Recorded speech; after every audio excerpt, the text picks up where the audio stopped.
इस वीडियो में हम डिस्कस करेंगे one piece episode 1134 Kuma's decision as father.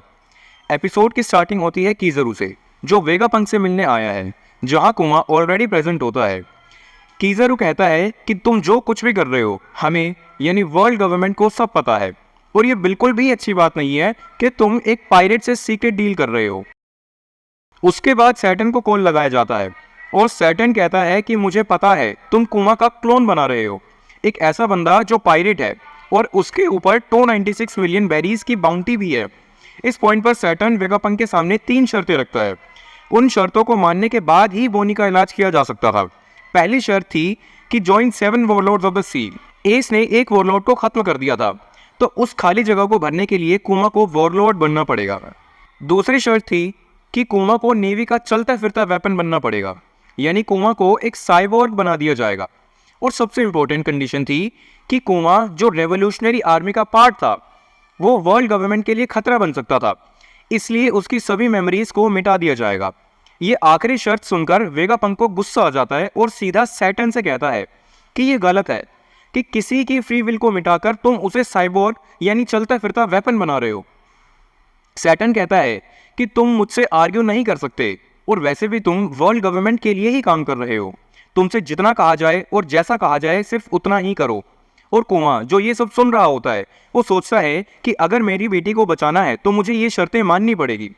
और दूसरी तरफ वेगापंक सोच रहा है कि ये गलत है। फिर कुमा भी ये शर्तें मानने के लिए तैयार हो जाता है।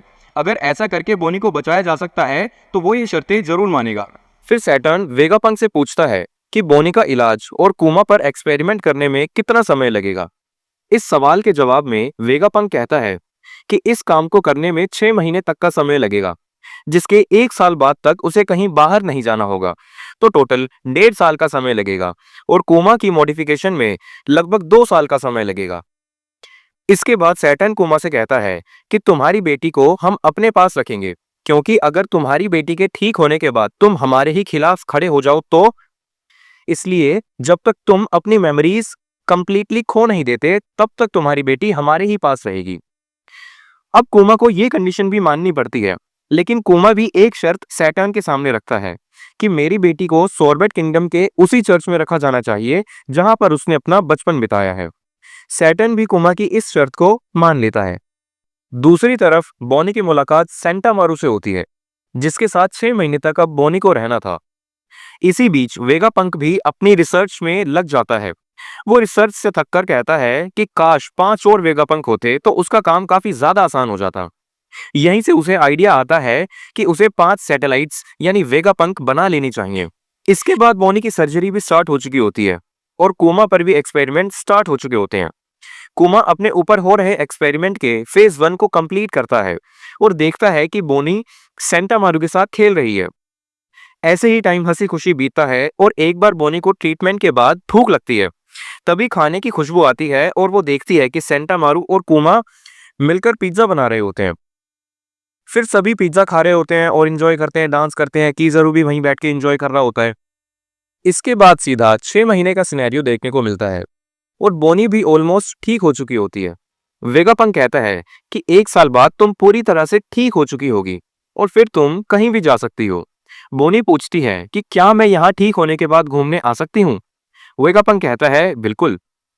फिर दिखाया जाता है कि कुमा बोनी को लेकर सोर्बेट किंगडम की ओर निकल पड़ता है। सोर्बेट किंगडम पहुंचते ही सब लोग उनका स्वागत करते हैं और कहते हैं कि तुम तो बिल्कुल ठीक हो चुकी हो। बोनी कहती है कि हाँ, बस 1 साल और फिर मैं कहीं भी घूमने जा सकती हूँ।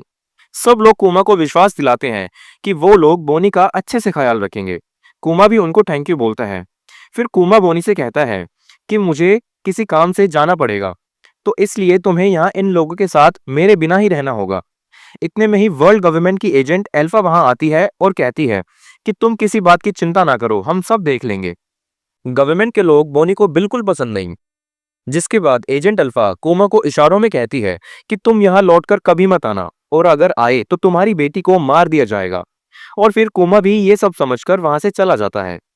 इसके बाद ये खबर आग की तरह फैल जाती है कि कुमा एक वॉरलॉर्ड बन चुका है। ड्रैगन और रेवोल्यूशनरी आर्मी के बाकी मेंबर्स भी ये सुनकर काफी ज्यादा हैरान हो जाते हैं। फिर कुमा को लेटर लिखते हुए दिखाया जाता है कि अभी तो नहीं, लेकिन उसके 10th बर्थडे पर वो बोनी से मिलने जरूर आएगा। फिर व्हाइट बियर्ड की क्रू तक भी ये खबर पहुंच जाती है कि कुमा एक वॉरलॉर्ड बन चुका है। जिनबे एस से कहता है कि अगर तुमने हानाफूडा को नहीं मारा होता तो ये नया वॉरलॉर्ड नहीं बनता।